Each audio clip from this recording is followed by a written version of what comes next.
important. But neurotransmitters, dopamine, epinephrine, norepinephrine, serotonin, melatonin, all of these things allow us to feel the way that we do.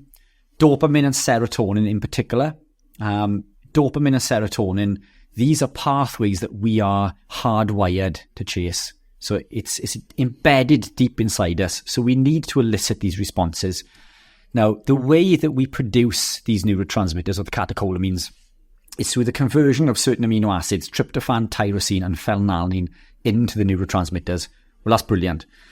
But we need cofactors in order to bake the cake or fry the steak. Let's use fry the steak. So in order to convert these aromatic amino acids into the neurotransmitters, we need things like zinc, iron, magnesium, vitamin B6, vitamin B3, vitamin B12. Cofactors. Other ingredients, and to allow us to achieve this goal. Now, we've already said that when we consume a standard diet, these compounds contain things like lectins and phytic acids and other compounds that block the absorption of many of these nutrients. Phytic acid, we mentioned earlier, blocks the absorption of zinc, iron, and magnesium by as much as 100%. So it isn't enough just to consume a little piece of animal protein that contains these aromatic amino acids. What you co-consume with it has a massive impact on how these neurotransmitters are produced. So if we were to consume a piece of beef with a plate of pasta or potato, then that is going to have a massive impact on the body's ability to create these neurotransmitters. So when they're not being created, remember, we're hardwired to chase these. So we begin to eat compounds or chase other elicitations of said neurotransmitter. Now, when we consume sugar, this elicits a dopamine response, for example, and serotonin. And I'll explain the mechanisms as we go. But dopamine is released when we consume sugar. And every time we do so, it downregulates that receptor, which means the more we do it, the less the response. So this response is short-lived. It also blocks the prefrontal cortex in the brain, our brain's part of the brain that makes us make sensible decisions. Basically, are we allowed to swear on the show? Yeah, of course. Yeah. So basically, it's the part of the brain that stops us from doing dumb shit. Yeah. Go for it. Yeah, it's fine. So let's say that how it is. So the more we consume sugar, the more we want it. Yeah. So basically, we will wake early hours of the morning and raid the cupboard with all the chocolate bars, or we'll jump into the car and drive to the garage or to McDonald's and so on and so forth.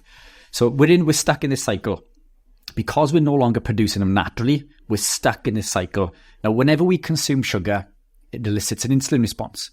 Now, insulin will pull all of the amino acids out of circulation except for tryptophan. Now, tryptophan is one of the amino acids that we need to produce serotonin, leaving tryptophan available for synthesis into serotonin, which means we have a serotonin spike. Well, that's brilliant. It's the reward pathway that makes us feel good. But we can only do this then via the same process as in consuming more sugar. So we're stuck in this circle, and our diet is heavily laden with sugar compounds, carbohydrates. We're constantly eliciting these reward pathways and crashing and down-regulating our body's ability to do this all the time. It's an addiction. It's an addiction. The more we do it, the more of this down-regulation, so the more we need to do it, and we're constantly spiking and crashing. This is when you eat, when you eat your favorite chocolate bar, you get this response, you feel fantastic, and then when you're finished, you feel really upset and down with yourself. So the key to this, one, is recognizing that. And then we need to look at what we can do to stop this cycle. How do we break the cycle? Well, we know that we need these amino acids, which are found in animal proteins. We know that we need to convert into these neurotransmitters. So now we know we need to remove the compounds that are blocking the cofactors. So that's the grains, the breads, pastas, rice, so on and so forth. Vegetable compounds if you can. Now we're able to make that. But we've got another problem. Because it takes time for us to do this, we still have sugar cravings. We're still craving sugar. So we're up against this constant barrage. Everywhere we go, we are hit with signs of sugary treats and burgers and whatever, your drug of choice is. So it's incredibly difficult to overcome this. But what we can do is we need to upregulate the body's ability to create certain pathways. So cholecystokinin is one. this will allow us to become satisfied quicker. So it aids with... it's an incretin hormone, isn't it? That's it. Yeah. So it will allow us to combat these urges. And we can do this through a number of ways. We can do it through amino acids, saturated fats, ketones. Basically, everything, omega-3s, all of these compounds are found in meat. So we've put meat back in. So now we need to do that to elicit the cholecystokinin response. Melanocyte-stimulated hormone, which is activated through UVA through the eyes. So it means going out early in the morning, later in the day when the sun is lower in the sky to activate this. So we need to have, the sunglasses off. This will elicit the melanocyte-stimulated hormone response, which will help us to do a similar thing, basically. It allows us to combat these cravings. Other things that can elicit that response, saturated fats and omega-3s and animal proteins. I think glutamine will also activate one of those pathways. I can't remember if it's CCK or if it's MSH, but glutamine and amino acids, you could supplement with glutamine. BDNF will help us with inhibition, so our inhibitory control. That is elicited through saturated fats and omega-3s and a ketogenic state. So when we realize that eating the meat is the way to produce the neurotransmitters and to break the cycle, to block the cravings and the sugar addiction, then we can start to recognize that there's a problem and we can start to put things in place in order to do that. Unless we understand that mechanism and understand that we need to consume these compounds in order to produce those neurotransmitters and break the cycle, then we're just stuck in this endless circle of addiction. And this is how we break that addiction. And then now we create the neurotransmitters. Now I no longer suffer with anxiety. I no longer suffer with depression. I still get anxious, but I think it's a normal human response. And I think my response now is in a natural level, if you like.